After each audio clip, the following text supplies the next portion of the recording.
11 বাজিছে 10 বাজি 59 মিনিট আজি 16 জুন আৰু আজিৰ দিনটোত 10 বাজি 59 মিনিটত এইগৰাকী কৰ্মচাৰী এই দুগৰাকী কৰ্মচাৰী আমি পাইছোঁ আহি উপস্থিত হৈছে সদায় অনিয়মীয়াকৈ সদায় নহয় কি হ'ব সদায় প্ৰত্যেক কৰ্মচাৰী অফিচত থাকে প্ৰায় হেৰি আহে কাকানি আৰু নতুন হ'ল চৰকাৰে বাৰে বাৰে অনুৰোধ জনায় মুখ্যমন্ত্ৰী নিৰ্দেশক কিয় আপোনালোকে বৃদ্ধাংগুষ্ঠ দেখুৱায় মুখ্যমন্ত্ৰী নিৰ্দেশক গুৰুত্ব কিয় নিদিয়ে মুখ্যমন্ত্ৰী নিৰ্দেশক গুৰুত্ব কিয় কৈ থাকিলে যেন ওৰকে নপৰে ৰাজ্যখনৰ একাংশ চৰকাৰী কৰ্মচাৰীৰ কৰ্মসংস্কৃতিৰ নমুনাৰ কথা নলবাৰী জিলাৰ চামতাত থকা লোক নিৰ্মাণ বিভাগৰ পথ সংমণ্ডলৰ যিটো কাৰ্যালয় এই কাৰ্যালয়টোত এতিয়া 11 বাজি গৈছে আৰু 11 বজাৰ যিটো পৰিৱেশ আপুনি যদি চাই ইয়াত 10 গৰাকীৰ অধিক বিষয়া কৰ্মচাৰী আছে কিন্তু ইয়াত বৰ্তমান আমি দেখিবলৈ পাইছোঁ মাত্ৰ দুগৰাকী কৰ্মচাৰী প্ৰথমে দেখুৱাই লৈছোঁ ঘড়ীৰ যিটো সময় কাৰ্যালয়ৰ যিটো ঘড়ী সেই ঘড়ীটোত এতিয়া যদি চাই 11 বাজি 10 মিনিট আৰু 11 বাজি 10 মিনিটত ইয়াত কৰ্মচাৰীৰ সংখ্যা মাত্ৰ দুগৰাকী ইয়াত 10 গৰাকীৰ অধিক বিষয়া কৰ্মচাৰী আছে কিন্তু প্ৰায়ে তেওঁলোক অনিয়মীয়াকৈ আহে আমি কেইবাদিনো এই কাৰ্যালয়টোত আহি উপস্থিত হৈছোঁ প্ৰায় কেইদিনে কিন্তু একেই পৰিৱেশ নতুন চৰকাৰখন গঠন হোৱাৰ পিছত মুখ্যমন্ত্ৰীগৰাকীয়ে বাৰম্বাৰ অনুৰোধ জনাইছে কৰ্মসংস্কৃতি এটা গঢ়ি তোলাৰ বাবে সময়মতে কাৰ্যালয়ত উপস্থিত হোৱাৰ বাবে ইতিমধ্যে নিৰ্দেশনা প্ৰদান কৰিছে কৃষিমন্ত্ৰীগৰাকীয়ে কৃষি বিভাগৰ কাৰ্যালয়ৰ বিষয়া কৰ্মচাৰীসকলক 9:30 বজাতে কাৰ্যালয়ত আহি উপস্থিত হ'বলৈ কৈছে কিন্তু নলবাৰীৰ একাংশ চৰকাৰী কাৰ্যালয়ৰ যিটো পৰিৱেশ সেই পৰিৱেশটো হ'ল এয়া আপুনি 11 বাজি যোৱাৰ পিছত আহি উপস্থিত হ'ল আমি আহি পোৱাৰ পিছত ইয়াত কৰ্মচাৰী কিমান গৰাকী আছে প্ৰথমে সেইটো কওকচোন কিমান আছে 10জন 10 গৰাকী কৰ্মচাৰী 11 বাজি যোৱাৰ পিছত এতিয়া 11 বাজি 10 মিনিট হ'ল আপোনালোকৰ কাৰ্যালয়ৰ ঘড়ীমতে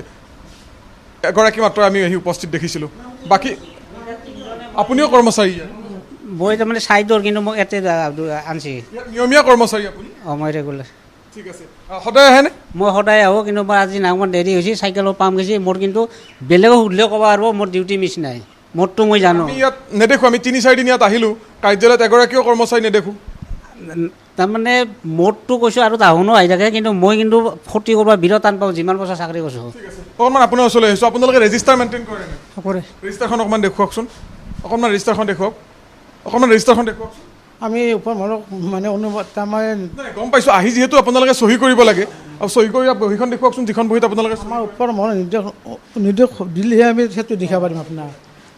ৰেজিষ্টাৰখন আপোনাক অকণমান আপোনাৰ ওচৰলৈ আহিছোঁ আপুনি কি দায়িত্বত আছে শুনি মই কি পোষ্টত আছে মই তাৰমানে হেৰিত আছোঁ আপোনাৰ হেৰি চকীদাৰ পোষ্টত আছোঁ আপুনিও চকীদাৰ পোষ্টত আছে দুইজন আছোঁ তাৰমানে বহীটোত আপুনি আহিতো চহী কৰিছে নিশ্চয় কোনে আপুনি চহী কৰিছেনে নাই কৰা নাই চহী কৰিব লাগেনে নাই লাগে লাগে আজি কৰা নাই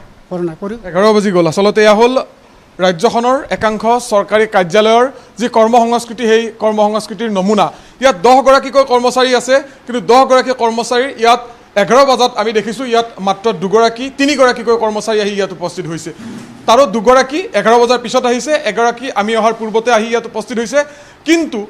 চৰকাৰে বাৰম্বাৰ অনুৰোধ জনাই আছে যে এই যিসকল বিষয়া কৰ্মচাৰী সেই কৰ্মচাৰীসকলে ৰাইজৰ অভাৱ অভিযোগ ৰাইজৰ কামত তেওঁলোকে মনোনিয়োগ কৰিব লাগে আত্মনিৱেশ কৰিব লাগে তাৰ বিপৰীতে কিন্তু মুখ্যমন্ত্ৰীগৰাকীৰ নিৰ্দেশ বা মুখ্যমন্ত্ৰীগৰাকীৰ যি আহ্বান সেই আহ্বানক যেন বাৰম্বাৰ ভেঙুচালি কৰিছে এই একাংশ চৰকাৰী কৰ্মচাৰীয়ে এয়া আছিল নলবাৰী জিলাখনৰ চামতাত থকা যি পথ সংমণ্ডল লোক নিৰ্মাণ বিভাগৰ পথ সংমণ্ডলৰ যিটো কাৰ্যালয় সেই কাৰ্যালয়টোৰ দৃশ্য আৰু সেই কাৰ্যালয়টোত পুনৰবাৰ দেখুৱাইছোঁ এয়া 11 বাজি 10 মিনিট হৈ গ'ল হয়তো আন এগৰাকী আহিছে আপুনি এই কাৰ্যালয়ৰ কৰ্মচাৰী নেকি হয় এতিয়া সময় কিমান হ'ল বাৰু মই 11টা বাজি মোৰ গাড়ীখন বেয়া হৈছে গাড়ীখন ভাল কৰি সদায় গাড়ী বেয়া হয় আমি 3-4 দিন ইয়াত আহিলোঁ আজিয়ে বেয়া হৈছে মোৰ কিন্তু আমি ইয়াত 3-4 দিন আহিলোঁ ৰাইজে অভিযোগ কৰি ইয়াত এগৰাকীও কৰ্মচাৰী নাথাকে এগৰাকী বা দুগৰাকী ইয়াত আহি ইয়াত বাকী কৰ্মচাৰীসকল নাহে আমি 10টা মানত আহি পাওঁ আমি আজি এতিয়া কেইটা বাজি এতিয়া তোমাৰ ক'লো গাড়ীখন অজুহাত কিমান দেখুৱাব মুখ্যমন্ত্ৰী বাৰম্বাৰ অনুৰোধ জনাই যে আপোনালোক সময়মতে আহক এইটো এক্সিডেণ্ট এটা গাড়ীখন বেয়া হ'ব পাৰে সদায় গাড়ী বেয়া হয় সদায় নহয় আজি আহিছোঁ সদায়তো হোৱা নাই কিন্তু আমি ইয়াত কাৰ্যালয়ত নেদেখোঁ মই নিজে ইয়াত 3-4 দিন আহিলোঁ নিউজ পৰিৱেশনৰ কাৰণে মই ইয়াতে আহিবাৰে হৈছে এসপ্তাহমান আপুনি এসপ্তাহ হৈছে আগত ক'ত আছিল আগতে মই মুকালমাত আছিলোঁ মুকালমৰ পৰা ইয়ালৈ আহিছে আহিছোঁ এসপ্তাহ আপুনি ইয়াত অহা হ'ল ঠিক আছে বাৰু অকণমান আপুনি কি দায়িত্বত আছে ইয়াত মই এতিয়া বৰ্তমান ইয়াতে হেৰি আছিলোঁ আৰু চিনিয়ৰ এছিষ্টেণ্ট দায়িত্ব চিনিয়ৰ এছিষ্টেণ্ট অকণমান ভিতৰত সোমাই আহক আপোনালোকৰ পঞ্জীয়ন নিশ্চয়কৈ আপোনালোকে ইয়াত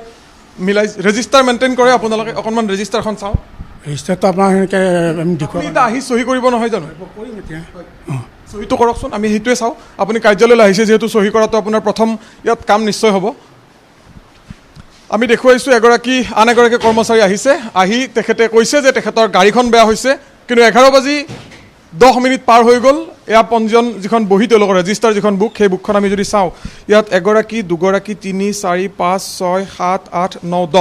10 গৰাকী কৰ্মচাৰী মাত্ৰ এগৰাকী কৰ্মচাৰী এতিয়ালৈকে চহী কৰিছিল এয়া হ'ল দ্বিতীয়গৰাকী কৰ্মচাৰী চহী কিন্তু ইয়াত কৰ্মচাৰী এতিয়ালৈকে 4 গৰাকীহে আহিছে 10:11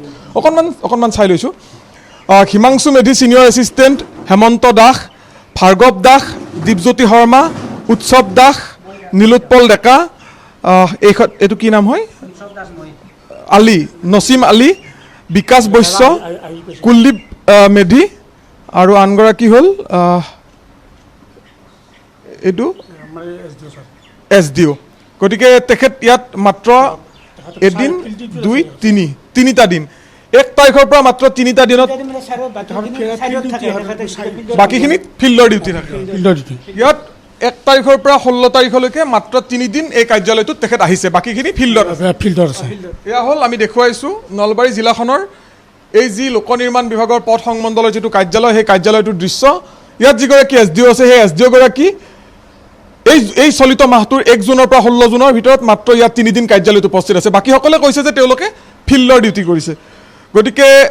এই যি কৰ্মসংস্কৃতি সেই কৰ্মসংস্কৃতি কি ধৰণে গঢ়ি তুলিব সেয়া এটা ডাঙৰ প্ৰশ্ন গতিকে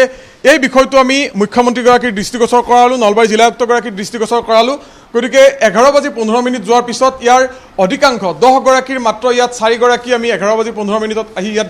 দেখিবলৈ পালোঁ বা দেখুৱাবলৈ সক্ষম হ'লোঁ বাকী কিন্তু এগৰাকীও কৰ্মচাৰী ইয়াত এই মুহূৰ্তলৈকে অনুপস্থিত গতিকে এই বিষয়টো জিলা আয়ুক্তই কি ধৰণে পৰ্যবেক্ষণ কৰে বা কি ধৰণে লয় বা মুখ্যমন্ত্ৰীগৰাকীয়ে এই ধৰণৰ কৰ্মচাৰীসকলৰ ক্ষেত্ৰত কি ব্যৱস্থা গ্ৰহণ কৰে সেয়া সময়ত লক্ষণীয় হ'ব মই অফিচৰ কিন্তু মই ছাইডৰ পৰা আহিছোঁ ছাইডত গৈছিল নহয় ছাইডৰ পৰা আহিছোঁ মই লেবাৰ পোষ্টত আপুনি লেবাৰ পোষ্টত অফিচত নহাকে হয় নেকি ইয়াত প্ৰায় অনিয়মীয়াকৈ ৰাইজে অভিযোগ কৰে আপুনি এইটো অফিচৰে এতিয়া 11টা বাজিল এনে আমাৰ হেৰি খুৰীমাতা মাৰা গৈছে খুৰীমা ঢুকাইছে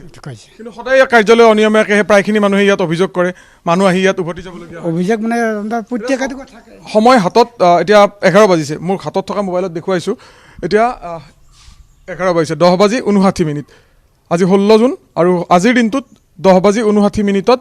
এইগৰাকী কৰ্মচাৰী এই দুগৰাকী কৰ্মচাৰী আমি পাইছোঁ আহি উপস্থিত হৈছে সদায় অনিয়মীয়াকৈ সদায় নহয় কি হ'ব সদায় প্ৰত্যেক কৰ্মচাৰী অফিচত থাকে প্ৰায় হেৰি আহে কাকানি 3 দিন আহিলোঁ 3 দিনৰ আজি আপোনালোকক এই ধৰণে পালোঁ 3 দিনে পোৱা নাছিলোঁ আমি অপেক্ষা কৰিছিলোঁ কিন্তু আজি আপোনালোকক 11 বজাত পালোঁ মানে এতিয়া ধৰক মোৰ এটা খুৰীমাতা মাৰা গৈছে মই কালি বৰবুকো কৈছোঁ দিনত কি অজুহাত দেখুৱাইছিল আজি খুৰীমা ঢুকুৱা অজুহাত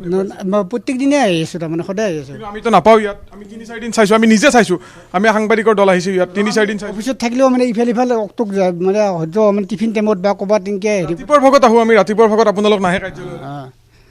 ৰেগুলাৰ নিয়মীয়া আপোনালোক কৰ্মচাৰী নিয়মীয়া চৰকাৰ নতুন হ'ল চৰকাৰে বাৰে বাৰে অনুৰোধ জনায় মুখ্যমন্ত্ৰী নিৰ্দেশক কিয় আপোনালোকে বৃদ্ধাংগুষ্ঠ দেখুৱায় মুখ্যমন্ত্ৰী নিৰ্দেশক গুৰুত্ব কিয় নিদিয়ে